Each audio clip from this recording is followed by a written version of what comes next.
तो भाई लोगों, आज बाबर आजम ने 58 रन की इनिंग खेल ली है और उनकी इस इनिंग के बाद पाकिस्तान में अगले 24 घंटे का कंटेंट मिल गया है लोगों को। कोई इस बात पे बहस करता हुआ नजर आएगा आपको कि यार बहुत स्लो इनिंग खेली उसने।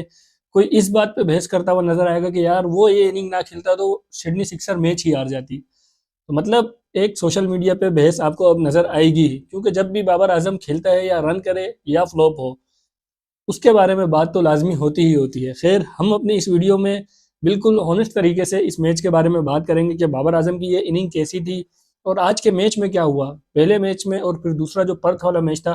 दोनों मैच के ऊपर हम बात करेंगे। अगर आप चैनल पे न्यू हैं तो चैनल को सब्सक्राइब कर लें, वीडियो पसंद आए तो वीडियो को लाइक और शेयर ज़रूर करिएगा। दोस्तों, सबसे पहले तो सिडनी सिक्सर वाले मैच की ही बात करते हैं। Sydney sixer versus Melbourne Renegades, यानी कि बाबर आजम और मोहम्मद रिजवान दोनों जिगरी दोस्त एक दूसरे के आमने सामने थे। मोहम्मद रिजवान का इस बिग बैश में वैसे ही बहुत बुरा टाइम चल रहा है। एक तो वो वैसे ही पाकिस्तान की T20 टीम से बाहर थे, और फिर यहाँ उनकी बैटिंग फॉर्म, जिसके बारे में ये कहा जा रहा था कि यार अगर उसने यहाँ रन्स कर दिए तो क्या पता सिलेक्टर कुछ सोच ले, सिलेक्टरों को कुछ गैरत आ जाए तो मोहम्मद रिजवान किसी तरीके से पाकिस्तानी टीम में आ जाए।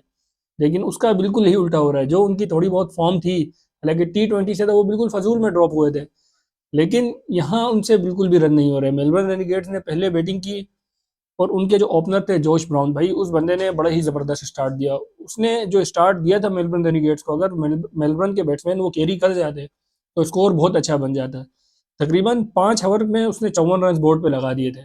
लेकिन वही बात, जब वो आउट हुआ और उसके साथ फिर जो हमारे रिजवान थे, मोहम्मद रिजवान भाई, उन्होंने इस मैच में भी 10 गेंदों पे सिर्फ 6 रन बनाए। यानी कि एक तो होता है बंदा फेल, कि बंदा जीरो पे आउट हो रहा है, 1-2 रन पे आउट हो रहा है, आते साथ आउट हो रहा है, लेकिन फिर बंदा पावर प्ले में इतनी बॉल्स खा जाए ना। यही इशू मोहम्मद रिजवान का पाकिस्तान टीम में भी रहा है, जिसके ऊपर बहुत तनकीद भी होती रही है। लेकिन अब यही मसला उनका यहाँ भी हो रहा है। हालांकि वन डाउन पोजीशन पे वो खेल रहे हैं, ओपनर भी नहीं है, लेकिन ओपनर एक जल्दी आउट हो गया टीम साइफर, तो इनको आना पड़ गया बैटिंग पे। तो बैटिंग पे आए तो फिर इनसे कुछ हुआ भी नहीं आज।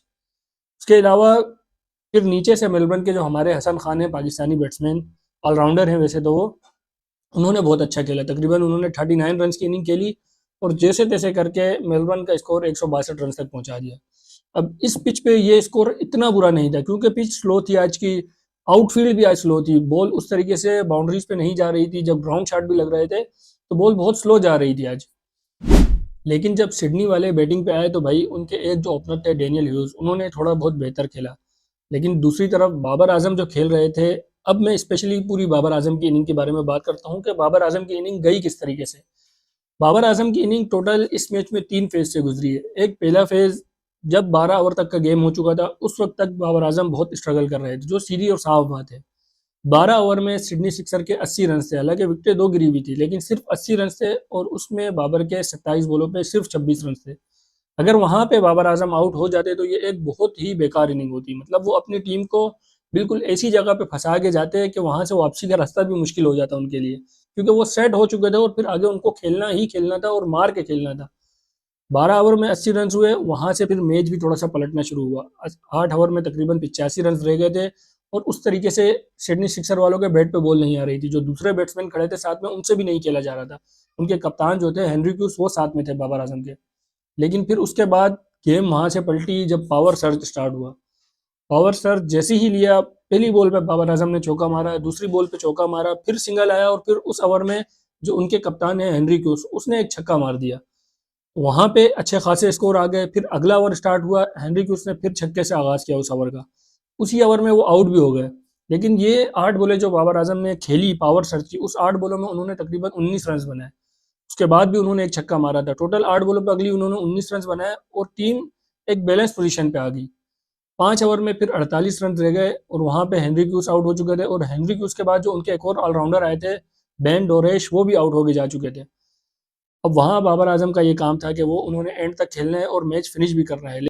लेकिन उनका काम आसान किया जोएल डेविस ने। भाई वो बंदा आया है और उसने जो 30 बॉलों पे 48 रन चाहिए था ना, वहां से पूरा मैच एक ओवर में ही चेंज कर दिया। उसने छक्का मारा, चौका चौका, मतलब वो इतना तेज खेला है वहां से कि उसके बाद बाबर को सिर्फ अपनी 50 करने का ही टाइम मिला है, क्योंकि उससे पहले बाबर के 45 रन हो चुके थे। लेकिन वो बंदे ने वहां से जो स्टार्ट लिया और जब मैच फिनिश हुआ है, वो बंदा 15 गेंदों पे 34 रन बना के नॉट आउट गया है, जोएल डेविस। मतलब उसने एक जबरदस्त इनिंग खेली, जिसकी वजह से, मतलब मेनली जिसकी वजह से बाबर आजम पे भी एंड में प्रेशर उस तरीके से नहीं आया जहां पे वो टेस्ट हो सकते हैं। बीच में उनको मौका मिला, जहाँ उनको खेलना था वहाँ उन्होंने बहुत अच्छा खेला। तो इस सारी बातों का लबो-लुभाव यही है कि भाई ये पिच ऐसी थी जहाँ पे एक एंड से बैट्समैन को टिकना ही टिकना था और लंबा खेलना था, और ख़ास तौर पे जो बंदा शुरू से खेल रहा है उसको एंड तक खेलना ही खेलना था। तो आज बाबर की सेम वही इनिंग आई, पहले भी उन्होंने यही इनिंग खेली थी जो 58 रन्स की है, आज भी 58 रन्स की है, और सिडनी सिक्सर यही 2 मैच जीती है। अब बंदा जो भी बोल ले भाई, जब इतने रन्स आए हैं 2 मैचों में उसने परफ़ॉर्म किया है, तो ही सिडनी की टीम जीती है, वरना तो बाकी मैच तो वो हार ही गई थी। 5 में से ये 2 मैच ही जीती है बस। सिडनी सिक्सर ने एंड में ये मैच बहुत इजीली विन कर लिया, और इस मैच के जो प्लेयर ऑफ द मैच थे वो शॉन एबर्ट थे, उन्होंने बहुत अच्छी बॉलिंग की। दोस्तों ये मैच तो हो गया। अब जो अगला मैच था, Perth Scorcher versus Hobart Hurricanes. Last time भी इन दोनों का आपस में मैच हुआ था आज से कुछ दिन पहले, और आज दोबारा इनका मैच था। आज मैच स्टार्ट ही पर्थ के कप्तान ने एक तबाही तरीके से किया। पहली बॉल पे ही उन्होंने जॉर्डन को छक्का मार दिया। वहीं से लग रहा था कि यार आज मिचेल मार्श के इरादे बहुत खतरनाक लग रहे हैं, क्योंकि मिचेल मार्श अब तक चले नहीं उस तरीके से इस बिग बैश में पूरे। ऑस्ट्रेलियन टीम के कैप्टन है वो, और उनसे लोगों को बहुत उम्मीदें थी कि यार ये बड़ा नाम है और वाकई में वो बहुत अच्छे प्लेयर हैं, T20 के तो बहुत खतरनाक बैट्समैन है। लेकिन अब तक उन्होंने कुछ नहीं किया था, लेकिन जो फिर आज उन्होंने किया, पिछली सारी कसर उन्होंने उतार दी। मिचेल मार्श ने जो इनिंग कैरी की है भाई, शुरू से लेके एंड तक वो बंदे ने मारा है, मार मार के भुर्ता बना दिया, और 102 रन मारे आज उसने, सेंचुरी उसने मार दी, और उनका साथ दिया हार्डी ने। वो बंदे ने भाई इससे भी तेज खेला है, 43 बॉल्स पे 94 रन बनाया उसने। तो कुल मिला के पर्थ की टीम ने 229 रन एक बड़ा स्कोर लगा दिया। अब मैंने कल भी आपको कहा था कि ये वो पर्थ की टीम नहीं है अब जो पहले 160 170 रन बनाती थी और मैच भी जीतती थी। इस दफ़ा पर्थ की टीम बड़े लंबे लंबे स्कोर कर रही है। 257 मारे थे पर्थ ने, फिर उससे पहले उन्होंने 200 मारे, और आज फिर 229 रन मार दिए। तो मतलब उन्होंने अपनी बैटिंग में फायर पावर भी ऐड किया है इस दफ़ा। 229 के जवाब में जब होबार्ट की टीम बैटिंग पे आई, तो उनकी टीम भी ऐसी थी जिनसे ये उम्मीद थी कि यार वो इस टारगेट का पीछा कर सकते हैं। लेकिन उनका कोई भी बैट्समैन उस तरीके से टिक के खेल ही नहीं सका पर्थ के सामने। थोड़े बहुत रन्स किए, कभी इधर से कोई मार रहा है, उधर से मार रहा है, मतलब मैच ऊपर नीचे होता रहा, लेकिन कहीं भी होबार्ट इस पोजीशन पे आई नहीं कि ऐसा लगे कि वो ये टारगेट चेज भी कर लेगी। इन दी एंड होबार्ट ने 189 रन बनाए 20 ओवर में, और वो ये मैच बिल्कुल एक आप यही कह लेंगे वन साइड ही हार गए तकरीबन, क्योंकि कहीं भी वो मैच में आए ही नहीं। खासतौर पर अपनी बैटिंग में अगर कहीं ऐसा लगता ना कि उन्होंने इस टारगेट का पीछा करने की कोशिश की है, फिर बंदा बोलता है यार मैच में मुकाबला हुआ है, लेकिन ऐसा कहीं कुछ हुआ ही नहीं।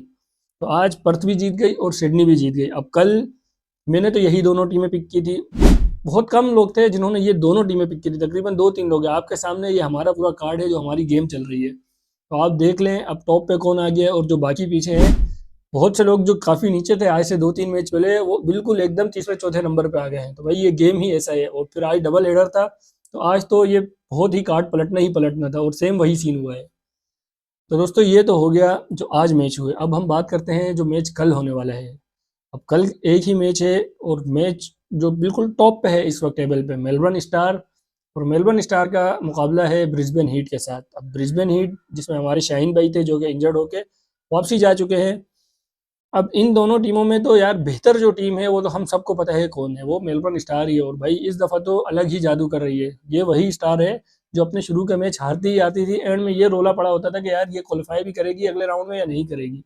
लेकिन इस बार तो भाई बड़ी ही कोई टिप टॉप जा रही है। अब तक 4 मैचों में 4 के 4 जीते हैं। अब कल से अगर इन्होंने पलटी खा ली, क्योंकि इस टीम का कोई भरोसा नहीं है भाई।